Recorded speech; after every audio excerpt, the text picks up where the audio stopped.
Hippolyte Guérin, vous êtes directeur administratif de la Fédération départementale des chasseurs du Loiret. C'est un titre long, ça. Oui, monsieur, effectivement, c'est un titre long, mais la Fédération départementale des chasseurs du Loiret a également des missions assez importantes et variées. En particulier, nous avons une mission qui est celle du contre-braconnage, bien sûr, c'est évident, mais nous avons également une importante mission qui est celle de conseiller et d'orienter nos adhérents, ainsi d'ailleurs que les chasseurs qui ne sont pas forcément adhérents à la fédération. Pour le contre-braconnage, nous disposons de 16 gardes fédéraux qui sont répartis sur l'ensemble du territoire du département et qui sont répartis en 4 secteurs. Ces gardes fédéraux ont surtout des missions de surveillance de leur propre circonscription et en même temps un rôle important de conseiller synégétique, si vous le voulez bien, de façon à orienter les chasseurs sur l'élevage et la reproduction du gibier. Car il ne s'agit pas de tuer en permanence, il faut également élever, il faut conserver le cheptel gibier, c'est très important. Ici, vous vous trouvez dans le secteur de Montargis, et plus particulièrement dans la circonscription de Chuel, qui est confiée à M. Roulet, qui habite cette maison.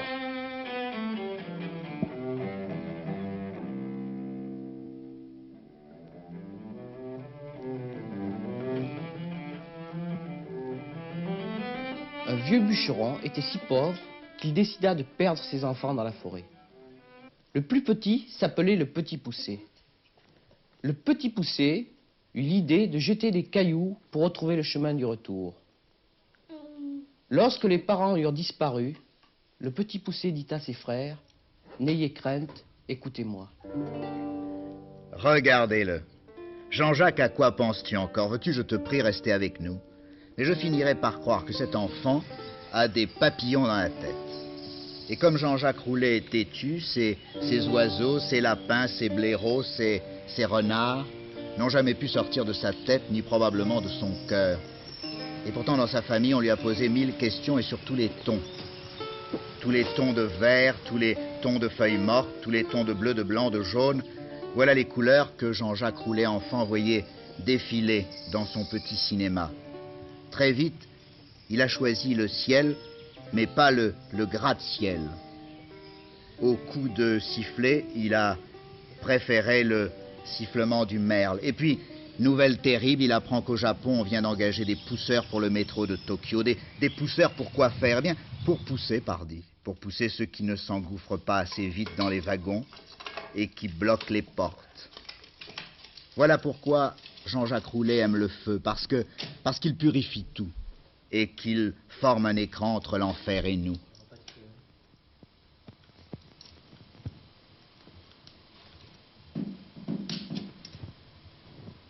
Je vis la vie que je voulais vivre.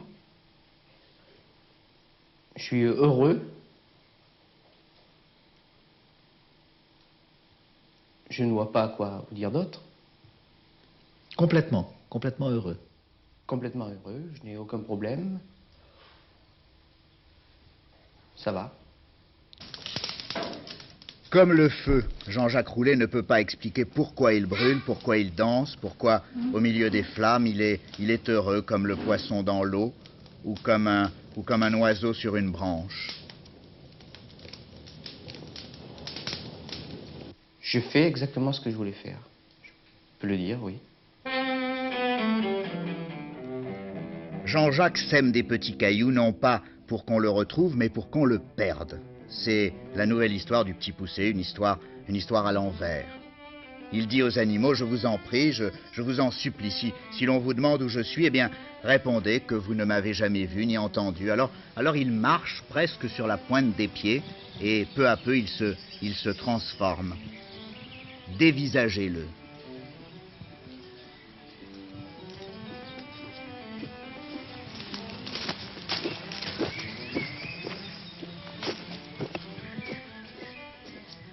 Comme il a un petit poil blond, il se faufile invisible au milieu des herbes. Comme il a des yeux vifs, il regarde sans être vu. Comme il a de la ruse, il échappe à ceux qui le poursuivent.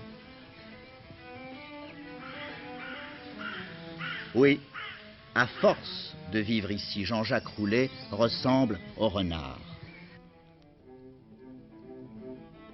et le petit du renard, que l'on appelle le renardeau, naît en avril ou en mai. Il a un petit corps trapu, il n'ouvre les yeux qu'à 2 semaines, mais il a déjà ses premières dents. La mère, la renarde, ne les quitte pas au début.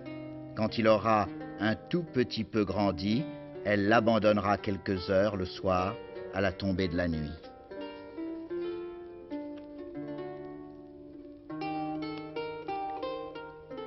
C'est la nuit que les renards chassent, que le festin commence. Ils se glissent dans les poulaillers, ils se promènent autour des nids d'oiseaux, le long de la vigne, dans les jardins.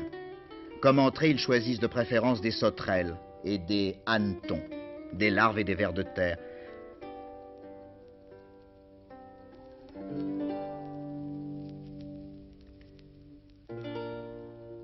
Pour se rafraîchir, ils croquent quelques fruits les plus mûrs. S'il fait chaud, ils vont au bord de la rivière et ils attendent. Ils attendent et puis tout à coup, ils sautent sur un poisson qui n'avait rien vu ni rien entendu. C'est avec ses longues pattes que le renard attrape les grenouilles. Il les laisse pendre dans l'eau et la grenouille, qui croit que c'est une branche, s'y accroche. Quelquefois, il s'approche d'une ruche et parvient, sans se faire piquer, à sucer le miel des abeilles. Savez-vous ce que l'on raconte enfin? Quand il a envie d'un hérisson qui s'est mis en boule, bien sûr, eh bien, il lui fait pipi dessus. Alors j'entends quelque chose, comme vous diriez, le vent de la montagne, ou plutôt la voix de la montagne, le vol des perdrix, l'appel du berger et le ronflement des hautes herbes des pâtures qui se baissent et se relèvent tout ensemble sous le vent. Après, c'est comme un calme, le bruit d'un pas sur un chemin, et pan, un pas long et lent qui monte et chante sur des pierres, et le long de ce pas, des mouvements de haies et des clochettes qui viennent comme à sa rencontre. Ça s'anime, ça se resserre, ça fuse en gerbes d'odeurs et de sons, et ça s'épanouit. Abois de chiens, portes qui claquent, foule qui court, porc, canard qui patrouille la boue avec sa main jaune. Tout un village passe dans la nuit. J'ai le temps d'entendre un seau qui teinte sur le parquet, une poulie, un char, une femme qui appelle. J'ai le temps de voir une petite fille comme une pomme, une femme les mains sur les hanches, un homme blond et ça s'efface. Tout ça, c'était pur.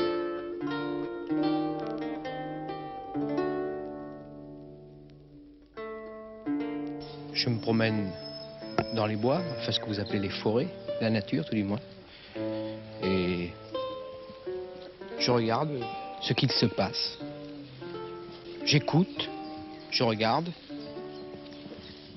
Si tout va bien, tout est parfait. Si par hasard je m'aperçois qu'il y a des actes de braconnage, employons le mot, j'interviens dans la mesure de mon possible. Jean-Jacques Roulet vit ici avec sa famille à la Dolenterie près de Chuel dans le Loiret. Comme les aigles, Jean-Jacques défend son territoire, mais ses murs sont des arbres et ses chiens de garde sont des chiens de chasse ou de compagnie. Quelle merveilleuse école pour ce Candide que les bruits de Paris rendent fou, pour ce jeune homme heureux qui a construit comme les oiseaux le nid qu'il aimait, pour ce jeune homme qui sait que le faisan est moins intelligent que le corbeau, qui sait enfin que la fauvette couturière utilise son bec comme une aiguille à coudre. Mais Jean-Jacques Roulet sait aussi que le danger rôde, que la nuit, ou même le jour, des hommes venus d'ailleurs terrorisent nos campagnes.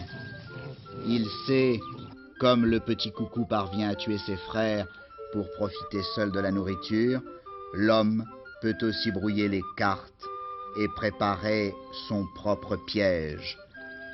Alors, Jean-Jacques Roulet, comme tous les gardes fédéraux de France, monte sur ses grands chevaux pour arrêter, quand c'est possible, la main qui veut allumer la mèche. Pour arrêter leurs gestes, les gardes fédéraux cessent d'être des poètes. Un seul but, mettre des bâtons dans les roues des quelques loups à 2 pattes qui hantent nos forêts.